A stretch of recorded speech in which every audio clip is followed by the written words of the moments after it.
So right now we're by a lake. It's really dark. It's actually pitch black. What's lighting me is the a7S III monitor screen right now. We're gonna be doing some astrophotography. We got a bunch of wide angle lenses that we're gonna be testing with Stan over here. And I don't know, this is just a random test that we wanted to do because we're just gonna do it. Yeah, we're just gonna do it. Jay and I decided to do is, between both of us, we have a ton of wide angle primes, right? Well, yeah. You have them all, not me.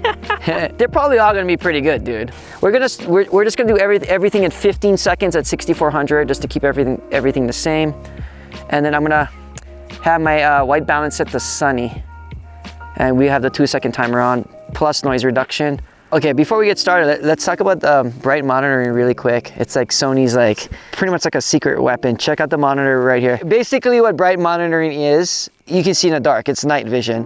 The camera, according to the engineers, is, I can make this simple, pushing a lot of raw data to the monitor or the viewfinder, depending on what you're looking at. It's stripping the contrast, saturation. It's basically like pushing 1,000,000 ISO, so you can see in the night, without, your headlamp or whatever, and you can compose at night. So just looking through the viewfinder, if I turn on, the bright monitoring, and I basically set that to C1 under the function menu, and it looks amazing. So I got the outside of the Milky Way core right directly in the middle of the frame. So we're gonna knock this out one after another, and I'm gonna do my best not to move this camera. That way you'll get a good sense of the field of view and how wide the lens really is, comparable to each other. So, okay. Look how many lenses that is. All right. Oh, this is a weird one. That is crazy wide. So this is the first shot, so I can move it around a tiny bit. And since this is the widest one, I know where not to go because of this, right? That is wide. Wow, is this really all the way to infinity? That's pretty awesome. To get the sweet spot on this lens for stars, you crank it all the way to infinity and you just roll it back just a touch. I know the Laowa 12mm is all the way to infinity. That's what makes this this lens really good. Like the 12, because it's super easy to find the sweet spot for stars. Oh. You good? Wow, look how dark it got. Because the moon went away too. We are at 4, so not bad, dude. Pretty good. The corner stars are a little bit stretched out a tiny bit, but it's pretty sharp for 18. Yeah, and it's tiny. It's super freaking tiny. Okay, so let's go all the way to 10 now. 10, that's nuts. When did this lens come out? Is this brand new? This is, it's been, I think, since last year. Wait, is the wire in there? Oh, it's not. Oh, it looks so cool though. Okay, I'm ready.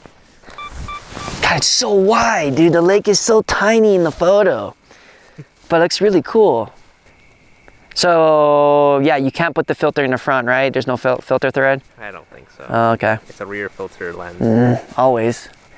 Such a beautiful night. All right. Wow, dude. Huge difference. Not bad. Not bad at all. Yeah, the corner stars aren't the sharpest, but I mean, man, dude, that is such a big difference. That's I'm gonna have to take it from yeah, 18 and 10. Wait, 18, 10.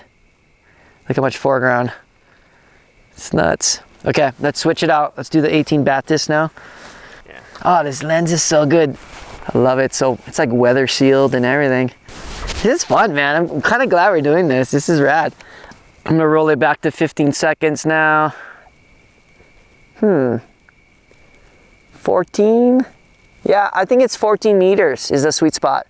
We're gonna try that out right now. Like I said, I could probably be shooting this longer, like at 20 seconds, or even 25 because it's an 18mm, but we're just kind of shooting everything at 15. I mean, like I said, man, anything about anything from 2.8 up is gonna produce really sharp stars. But what's cool to see is the field of view, like how, how wide it gets, And I haven't moved the camera yet, so the 18 is killer. Now it's time to do the 20. Man, a 20 is so easy to find focus. That's what I miss about this lens. Why is that? I don't know, it's just easy. I have no idea why. It's just, you can see all like the stars twinkling, you know, that's kind of the secret to finding like, you know, perfect focus on stars is when you see, you know, say you focus on the brightest star, right? Like say Jupiter, oh, it's already almost set. But anything that's really bright in the sky, once you focus on that, and then you kind of rock back and forth, when you see the stars in the background, like the really faint stars starting to twinkle, that's when you know you got like solid focus. And with this lens, for whatever reason, I guess it's just because of the throw on the focus ring, it's so easy. It's like, right, it's right at infinity. Right there, yeah, that's good. Yeah, this lens is so sharp. Yeah, you know, it reminds me of the G Master, the 24, man, the corners. I can see Andromeda right there, that's so cool. Yeah, the corners are so sharp, man. The stars are pinpoints. Very nice. Shoot, man. See, you're gonna make me want to spend money, Jay. I always make people spend money. I know. So this is my favorite, and this is the one I owned. Ah! Now the foreground is missing. Now it's just like all in the lake now. Because now we're kind of zooming in, you know? Yeah. Yeah, so some of the foreground got, but you know, like I said, it's a good, you know, field of view test. So yeah, it's at infinity, right at it. Wow, what a difference, dude. 4 meters makes, you know? I don't know, man. This lens is really hard to beat, dude. Like it's... So your favorite? It's, so far, I mean, you know, because there's no chromatic aberration around the stars. I mean, it's perfect at 2.8. The 20 has a tiny bit of chromatic aberration in the corners, like around the stars, but you can get rid of, you know, you can get rid of that in Lightroom. That's not a problem. But the you know, the field of view on the 20 is pretty special. Yeah, 24-20, kind of a big difference. Even the color is different. Everything's the same. The 20, yeah, everything's the same. The 20 is slightly more blue. There's more of a blue cast to it. It's a trip. I didn't even notice that. The 24 is a little bit more warm, and the 20 has more of a blue color cast to it, which is cool. They're both cool. I've been doing pretty good about not moving this camera. We got a few more to go. Now you know why I hate lens comparisons now. Oh, dude, this is this freaking sucks. It does, because if we move it, I almost kind of want to do it again because the 24 is like the foreground's missing, but oh boy. I guess no, it's good though. Welcome to the life of a reviewer. Shoot, I know, man. I give you guys props, man. I'm giving up, man. I hate reviews. That's why I don't do it. Before we go on and nerd out on the other ultra wide angle lenses, I just want to give one of my sponsors for this channel a quick shout out. Y'all already know Squarespace, an all-in-one platform to create beautiful websites, but what's not often highlighted are the e-commerce tools. I actually used it to build out a storefront for my camera garage sale. It's not live now since I sold everything that I needed to sell, but I was surprised how quick and easy it is to get things up and running. You can quickly modify the price, enable sale, and the inventory automatically updates when something gets sold. It even integrates universal payment methods like PayPal for safe and secure transaction between you and your customers. To learn more, head to squarespace.com, and when you're ready to launch your first website or domain, use my code JasonVong to save 10%. Thanks for listening. It really does help the channel. Now back to the video. At 24, the sweet spot on this lens is like 5 for the 16 to 35. This was, like I said, this is going to be kind of tough because, you know, there's not like a click where you can click it to 24. So it's kind of like just, you know, my guesstimate. Well, we can kind of check on the, when you like... On Lightroom. Well, actually in the playback. Oh, that's right. When you hit the display, it'll show you what the exact focal length is. That's true. And if I'm off, I'll just move it to the right one. Yeah. So, if you hit up, I'll show you exactly what the focal length is. Oh, I nailed it. It's on. So I guess 24. Oh, check this. Oh, that sounded stupid. But check it out, okay? See, this is what I was talking about, field of view, right? Remember I was telling you some lenses are wider than others at that same focal length? Yeah. And guess what? Uh-oh. The 24 G Master, its field of view is wider than the G Master 16-35 at 24. I have proof right here. Oh. And we nailed it, right? We're at 24. Wow, big difference, man. And people are going to be asking, why don't you have the 12 to 24 G Master f2.8? Sorry, we don't have that right now. But that lens at 24, I've tested it against the G Master, and the field of view is identical. But the 16-35 and the 24 G Master, the field of view at 24 is not the same. So it's zoomed in more. You have a blog on this, right? I have it for the 12 to 24, yes. Okay. And the 24. We'll link it right there. Yeah. But if you guys want us to do this whole test again with the 12 to 24 G Master, you guys got to blow up the video, all right? You guys got to. We'll come back out with it. Blow it up. Blow up the video. The only thing with this lens is, like the 20, the very top corners, there's a little bit, you know, coma around the stars, which you can get rid of in Lightroom. But as of right now, the 24 G Master, dude, hands down, is still the best lens. Okay. In my opinion. So this lens right here is probably one of the first solid astro lenses out there, you know, before everybody else, you know, before other people started making really good lenses, and Sony themselves, you know, they never had really any primes out. And the 25, the Batis, was the one I was using for a long time. And then I got the Sony 28, the f2.0, remember that lens? Yeah. That's a really good lens too, and that thing is tiny. So I went from that lens to the 28, and then I got the 18 Batis when that came out, because that came out after this one, right? Mm-hmm. Yeah. So this is looking like it's right at infinity as well. Yeah, right at infinity. Okay, this is gonna be fun, because we'll see which lens is wider. The 24, well, of course, this is a 25. So, but what if it was wider than 24? It can possibly be, you never know. So it's just a tad bit zoomed in compared to the 16-35 at 24, just a tiny bit. Mm-hmm. So that means, I mean, wait, hold on, let me check this. Oh, so that is a 24.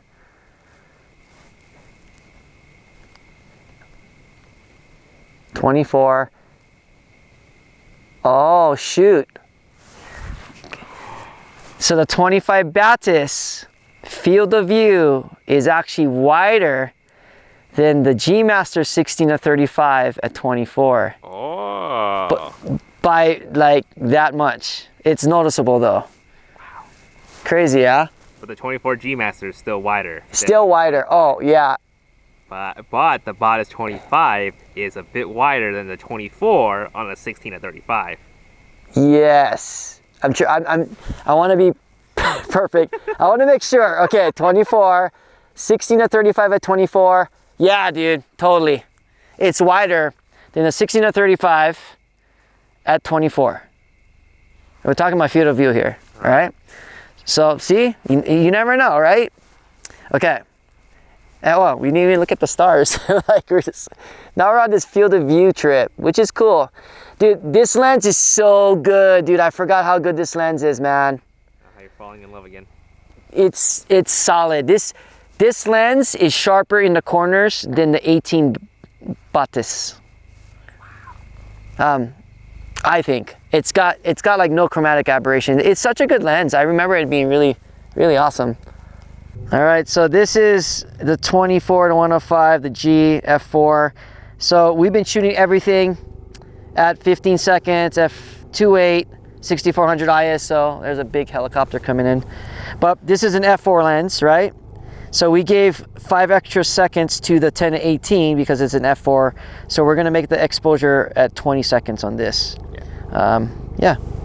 Just to, you know, kind of be fair with the exposure. This is my first time shooting with this lens, Astro. And this looks like it's at 5.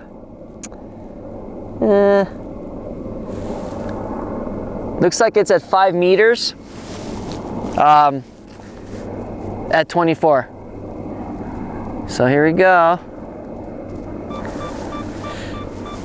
And the rad thing with the a7S III, because it's such a good low light camera, you know what I mean?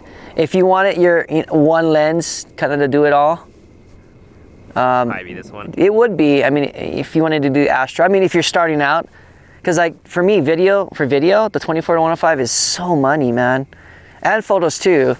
But it's not fast, obviously. Okay, this is interesting. Let me see. So it is kind of like the 16 to 35 where it's really, really sharp, but you got, you know, a little bit coma around the stars in the very top corners of the photo, but nothing you can't fix. I mean, color's awesome. Everything's awesome about this lens. Okay, let's see. Kind of like the 25 Batis, like the field of view. Really? So this one's... Yeah. Okay, so this one... It's almost like I shot it twice. Wow. At 24, 105 at 24 has a wider field of view than the 16 to 35 at 24. Wait, say that again? Okay. Oh my goodness. So the 24 on the 24 to 105 has a wider field of view than the 24 millimeter on the 16 to 35. Yes. Okay. Yes. But it's like, you can see it because you know, I told you earlier I lost the foreground in the photo. You can barely see the trees. Yeah. So like, yeah, the trees are, you know, a little bit, you can see the bottom of the trees a tiny bit more than the 16 to 35. Nice. So that's how you can tell it's, you know, wider. This lens does have some vignetting. Yeah. And I noticed that a lot. Like I did some family portraits. I do those on occasion. Yeah. And I noticed that there was this, you know, it kind of like it was like a bowl on the corners. Yeah.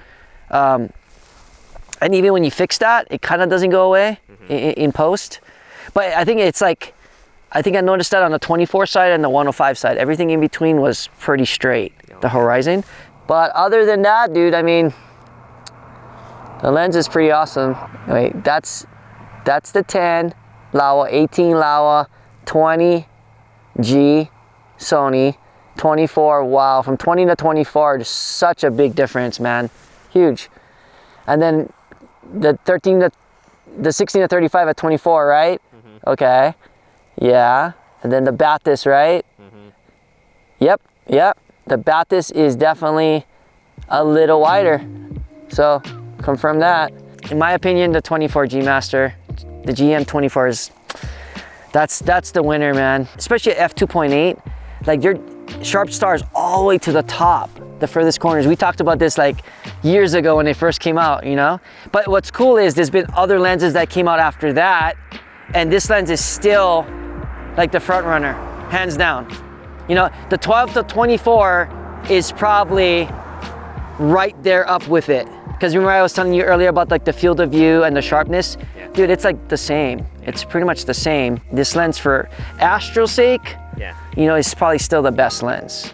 I mean, if I wanted a more versatile lens, yeah, I mean, because a lot of the stuff you can correct in Lightroom and all that, right? Yeah. I would probably go for the 16 to 35. Because there's more you can do. But the 12 to 24, if I was to buy that lens, I would only use it at 12. Yeah, okay. You know what I mean? Like if you wanted a prime, I would say the Batis, the 18. It's super, I mean, it's weather sealed, it's so tight, you know, it's very small. Yeah, you know, your widest, I would go 18. Widest 18. Yeah, and plus it talks back with the camera.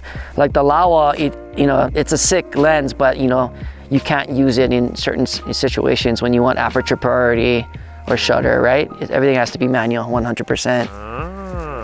So most versatile lens, hands down the 16 to 35. That's kind of obvious, right? If you guys want to see more astrophotography from Stan, follow him on Instagram at Stan Moniz. And if you guys enjoy videos like this, let me know in the comments down below. There will be a lot more on-location shoots like this coming soon. So subscribe and stay tuned, and I'll see you guys in the next video. Peace.